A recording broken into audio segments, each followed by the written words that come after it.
Si Moises igsuon, wala kasulod sa promised land. Kapangutana ba mo na luwas ka siya karon? Aduna ka siya karon sa baka ni Abraham. Kaya doon na duha ka rason kung anong wala siya kasulod sa promised land. Ang isa na nakasala siya, wala siya kapugong sa temper. Then ang isa, tungod sa iyang katigwangon. O dito sa time nga tigwang na siya, namatay siya dito sa wilderness. Wala siya kapaingon sa promised land. O itong hunaon ng iyang kinabuhi, gigamit siya sa Ginoo. Gigamit siya sa pag-reveal sa gahom sa Diyos. Yung giunsa niya pagawas ang katawhan niya sa Israel, no? Dito sa Ehipto. Sa Deuteronomy 34:5 and 6, ang Diyos dyan, no, nag-preserve sa pateng lawas ni Moises. Even ang Ginoo mo naglubong niya na. Then sa Jude 1:9, nakiglantugi si Angel Michael ni Satan.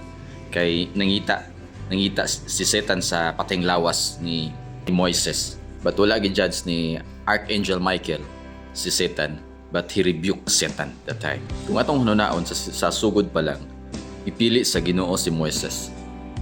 Gigamit siya mightily sa Ginoo. Nakita ang mga milagro sa Ginoo dito nga time sa Egypt, no?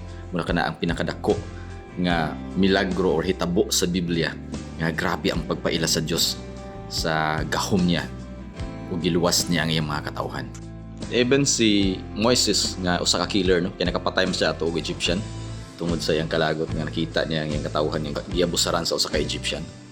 Itong nilangyaw siya. Pero wala nagkuan na to, no? Wala nagbase ang Dios niya to, no? Ang patawag sa Ginoo kaniya wala maotro. Then nakasala pagid siya. Hallelujah. Tungod sa iyang temper wala siya kapugong, no? Ang sugo sa Ginoo, sultihan lang ang bato para mugawas ang tubig. But tungod sa iyang kasuko sa mga Israelites that time, iyang bundak ang sungkod niya ato. Motong napikas ang bato ni agas ang tubig. Ug isa to sa hinungdan kung anong wala siya kasulod sa promise land. Karon igsoon, luwas ka siya karon. Watong hunaon ang iyang kinabuhi, paggamit niya sa Dios, gyud sa paggamit mightily sa Ginoo that time. Then tungod sa iyang sayop, isa ka sayop, naluwas ka sa igsoon. Ang Deuteronomy 34:5 to 6, mayong gida nga ang Dios mo nagpahiluna sa pateng lawas ni Moises. Siya ang naglubong sa pateng lawas ni Moises. Then sa Jude 1:9, even si Archangel Michael nakiglantugi ni Satan, kay si Satan nangita sa pateng lawas ni Moises.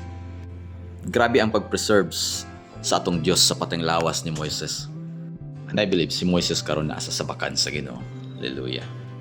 Usa ikaw karon igsoon, nakadungog ka ni nga video, nakabasa ka ni nga chapter sa Biblia. Hallelujah. Kung nakasala ka man karon or naunsa ka man or nahulog ka man sa tentasyon, hallelujah. Kaya gunahuna nagisalikway na ka sa Dios. Kung hanunaon mo bangon ka, balik ka, ask repentance sa Ginoo. Ask sa Ginoo nga lig-unon niya ang imong pagtuo.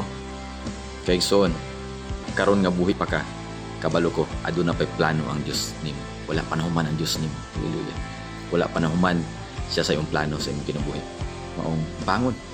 Ayaw pa apekto sa mga tao na mga daotang istorya about sa imong palibot. At bangon, tubangan sa Dios nga may tinud-anay nga kabaguhan. Hallelujah. Dalahin ko ng Diyos sa Lord.